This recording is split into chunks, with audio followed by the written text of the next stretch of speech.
Merci d'être avec nous sur Radio J, merci de nous rejoindre, édition spéciale effectivement consacrée au second tour de ces élections législatives et nous sommes toujours en compagnie de Mickaël Darmon et de Christophe Barbier, nos deux éditorialistes politiques et également notre invité Tugdual Denis, directeur adjoint de la rédaction de Valeurs Actuelles. Bonjour, rebonjour messieurs. Rebonjour. Bonjour. Et merci et remercie d'être avec nous ce matin sur Radio J. Alors on vous entendait tout à l'heure, Tugdual, on parlait évidemment de cette percée historique du Rassemblement national qui fait mieux que son meilleur score réalisé lors du second tour du 16 mars 1986.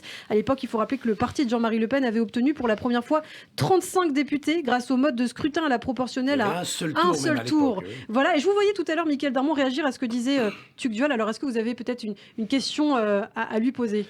Une question. Reprendre la conversation. Oui, pas vraiment, mais en tout cas, on va continuer à échanger. C'est vrai. Je pense que le travail qui est mené patiemment depuis des années par Marine Le Pen entre dans une nouvelle époque. Ça fait longtemps qu'effectivement, on sait que Marine Le Pen veut participer au gouvernement, veut passer du témoignage à la participation au pouvoir. Hein. Toute la période du témoignage et d'un combat politique, on va dire, pour des valeurs, était au fond la période de son père. À partir du moment où elle arrive à la tête de ce parti, depuis des années, elle n'a de cesse de vouloir amener son parti vers la culture de gouvernement et la convertir au fond à cette culture de gouvernement que Bruno Maigret, à l'époque, on s'en souvient, lui venant du RPR, avait voulu poser. Mais tout simplement, moi j'ai souvent l'occasion d'en parler avec Marine Le Pen, où je disais, mais au fond, vous reprenez ce que fait Bruno Maigret, elle dit oui, sauf que la différence, moi, c'est que je ne trahis pas. Donc elle le fait dans la logique de sa famille politique. Maintenant, l'enjeu, pour pouvoir poursuivre le résultat, tout simplement, eh bien, il est paradoxalement concentré sur elle. Est-ce que le nom Marine Le Pen reste métabloquant pour passer de 42 à un résultat majoritaire, ou est-ce que, alors que ses idées sont ancrées de plus en plus dans le pays, ou est-ce qu'évidemment, elle va être capable, elle va devoir effectivement réussir à amener les Français à accepter qu'elle puisse être un jour président de la République, puisque ça reste quand même son objectif. Ça, ce sera évidemment l'énigme des 5 ans à venir concernant le RN. La présidentielle de 2027 en ligne de mire, Tugdual Denis. Oui, ce qui va être très intéressant, en fait, c'est de voir la suite de l'observation à distance entre Marine Le Pen et Jordan Bardella. Moi, j'ai trouvé que Jordan Bardella était vraiment une des révélations de la campagne présidentielle, même encore hier soir à la télévision. Franchement, je le trouve excellent dans l'art oratoire et je trouvais que la manière dont il s'adressait à ses adversaires politiques tranchait un peu avec ce à quoi nous avait habitué le Front National, c'est-à-dire quelque chose de plus agressif. Mais Jordan Bardella, effectivement, il a sur sa route encore Marine Le Pen. Et Marine Le Pen, chef d'un groupe de 90 députés à l'Assemblée nationale, sachant que Jordan Bardella, je le rappelle à vos éditeurs, lui, il n'est pas député, enfin, il est député européen, mais il n'était pas candidat à la députation nationale. Marine Le Pen, présidente de groupe à 90 députés, c'est pas la même chose que Marine Le Pen, présidente d'un groupe de 20, 25 ou même 35 députés. Donc ça va quand même la maintenir énormément en selle. Il y a un congrès qui arrive, un congrès extraordinaire qui arrive à la rentrée pour le Rassemblement national, où Marine Le Pen a annoncé qu'elle lâcherait la présidence du parti, comme elle l'avait fait pendant la campagne présidentielle, et donc devrait s'affronter Louis Alliot, le maire de Perpignan, ancien compagnon de Marine Le Pen, et Jordan Bardella. Et si vous voulez, Jordan Bardella, entre la candidature de Louis Alliot, entre une Marine Le Pen complètement raffermie par cette vie parlementaire qu'on a décrite tout à l'heure et qui s'annonce virevoltante, eh bien, il semble que Jordan Bardella, il va devoir être un peu inventif ou passer son tour, en tout cas. D'autant que Louis Alliot fait le grand chelem dans son département, les Pyrénées-Orientales. 4 députés Rassemblement national. C'est très difficile pour Bardella. Et on a du mal à imaginer Marine Le Pen, après ce succès, rester dans son idée de pré-retraite et de distance. Ce qu'elle avait déjà annoncé dès le soir de l'élection présidentielle. Exactement. En disant « je continuerai ». Elle va être obligée de prendre la tête d'un groupe qui va s'incarner comme une sorte de force en mouvement, qui a la volonté d'être majoritaire en 2027, et elle va être presque obligée de composer une sorte de shadow cabinet. Parce que l'une des faiblesses du RN depuis des années, c'est d'être incapable de mettre un gouvernement sur une feuille de papier. Or, la nouvelle structure va permettre de pouvoir recruter des collaborateurs, de pouvoir embaucher des experts, de participer à toutes les commissions, de pouvoir donc donc avoir accès à des cercles effectivement de réflexion. Et de faire surgir des vedettes. Absolument. On le voit, des femmes par exemple comme les porte-paroles, Diaz et Lavalette, quelqu'un comme Philippe Ballard, un ancien journaliste, sont des gens qui, après la génération des Chenu et autres, vont pouvoir exister médiatiquement. Et donc dans l'esprit des Français,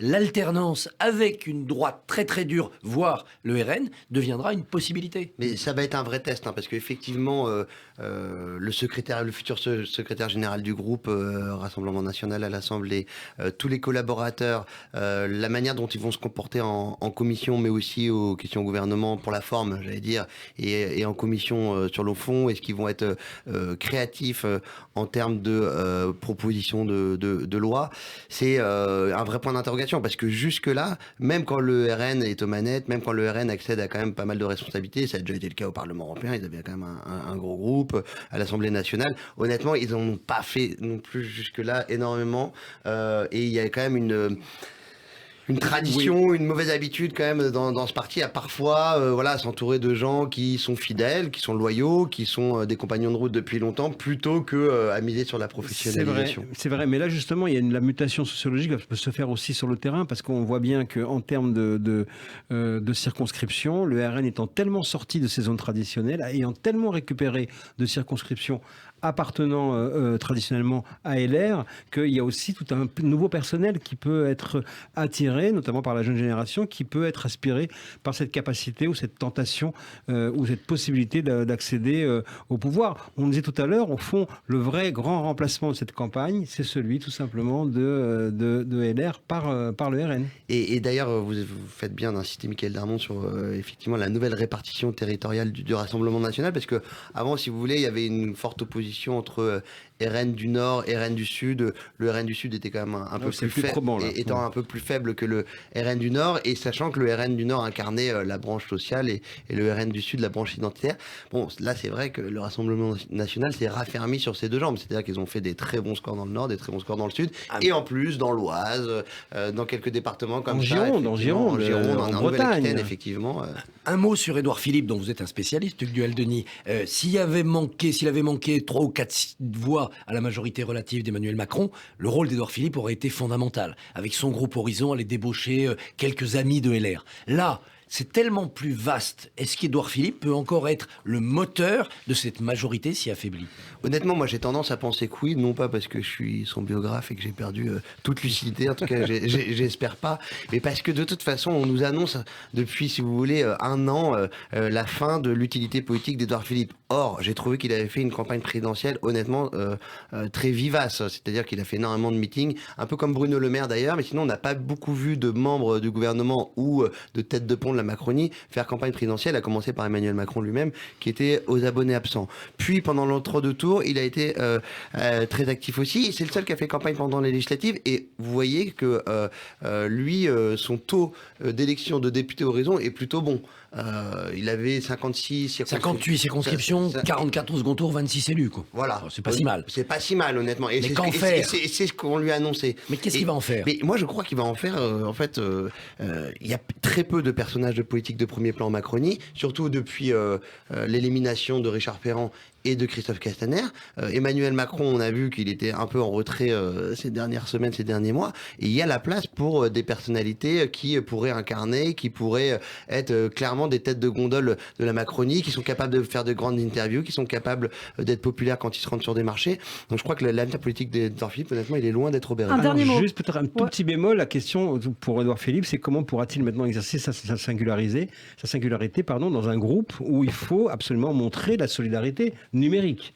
On l'a vu aussi prendre un peu de distance avec l'idée plus qu'un peu, avec l'idée du Conseil national de refondation. On l'a vu dire entre les deux tours, ce serait une catastrophe d'être en une majorité donc relative. Donc de ce point de vue-là, la difficulté, c'est de continuer à exercer une singularité dans une logique absolue de loyauté. Merci beaucoup Mickaël Darmon, merci Christophe Barbier, et merci à notre invité Hugues Duhaldenis, directeur adjoint de la rédaction de Valeurs Actuelles. Vous pouvez retrouver bien sûr ce programme sur notre site internet en podcast radioj.fr et en vidéo sur notre chaîne YouTube. L'information continue sur